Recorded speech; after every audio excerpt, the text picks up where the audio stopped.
All right, so the final theory of personality development that looks at the environmental, the nurture side, is Erikson. And he believed that we deal with what he called psychosocial stages. So different social conflicts that we experience at each stage of development that influences our motivation, how we behave and act, and what we focus on at each stage of our life. So let's just run through them real quick. You'll see a note sheet for it, and then we'll see if you can identify when someone is experiencing each stage of development here. So according to Erikson, one of the first things that we encounter in our first year and a half of life is the conflict of trust versus mistrust. That as babies, one of the first things that we need to be able to determine in this world is who can we rely on?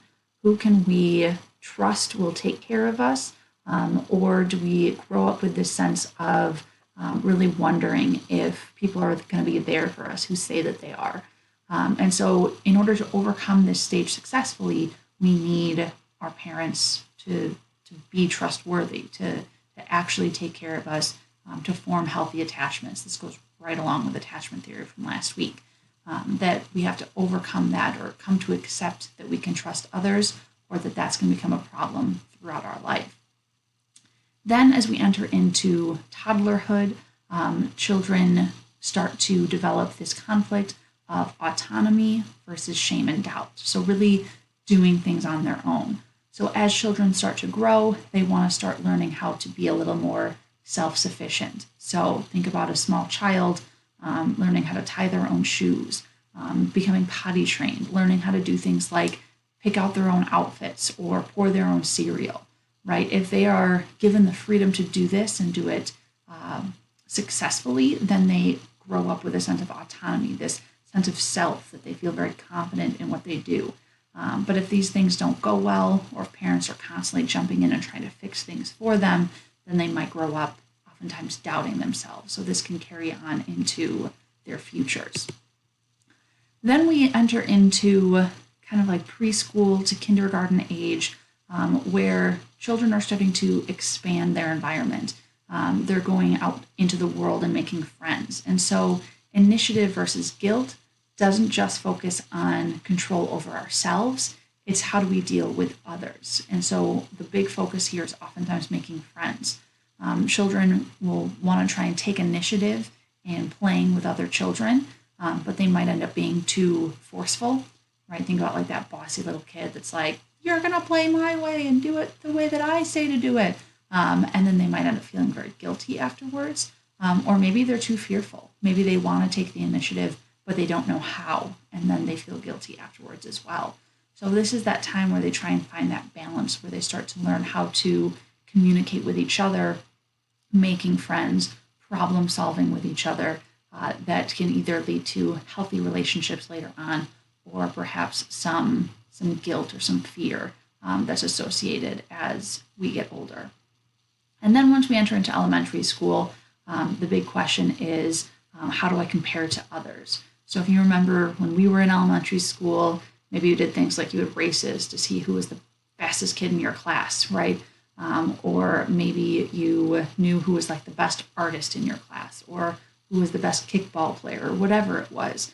Oftentimes we were getting graded for the first time in our lives, and so we wanted to see, what am I good at? What am I industrious at? And then what do I feel inferior at? What am I not as good at as other people?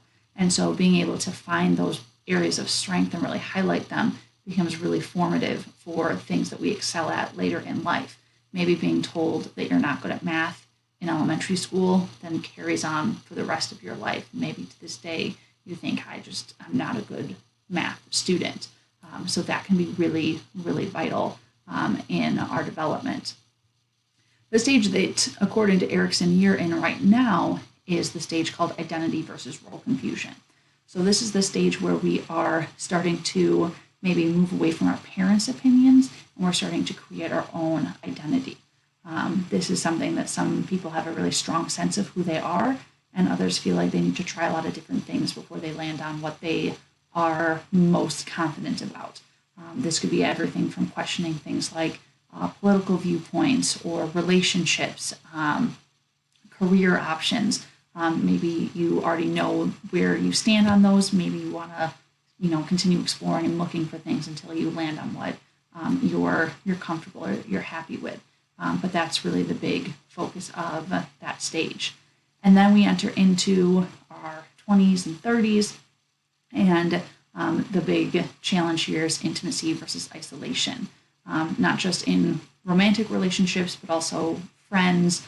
Oftentimes after college, people might get a new job in a new city, so they have to make new friends. They might be feeling a little lonely at times. And so that's really the big focus or concern at this time is really who are my people? Who are going to be the people I can rely on, or do I feel a little alone? Finally, the last two stages that we go through, generativity versus stagnation, as we get into our 40s, 50s, maybe even our 60s. This might be like a midlife crisis stage for some people, where they start to maybe question what they're doing at work. Is what I'm doing meaningful? Maybe they are unhappy in their marriage. Maybe they look at their children and they ask, are they becoming good people? Are they going to be good people when they're adults? And so sometimes people start to feel like they're either creating something, generating something worthwhile, or they feel stuck. And so sometimes they feel like they need to change something. They get a new job, or they buy a sports car, or whatever it is that someone does when they feel like they're stuck and they need to shake things up. And then finally, the last stage that Erikson said we go through is called integrity versus despair, which is essentially towards the end of our life, do we look back with integrity? Are we proud of what we created? Or do we have the sense of despair, sort of feeling like we're filled with regret? Are there things that I wanted to do and I never got a chance, and now I'm feeling like maybe it's too late? So these are the 8 stages that Erikson says that we go through. Different things that happen around us in our environment, how other people interact with us, how we view ourselves, that really shape us into who we are and really drive our focus during different stages, right? If we are focused at this stage on what we're creating, if we feel happy with that, we're going to keep creating. But if we feel stuck, then maybe we're going to change something. So every stage, there's something that is going to really drive our personality or drive our behavior. We're going to focus in here on your stage. Tomorrow, you're going to take a test to see where you're at in your own identity formation, and we'll see some of the follow-up research that's done in that area.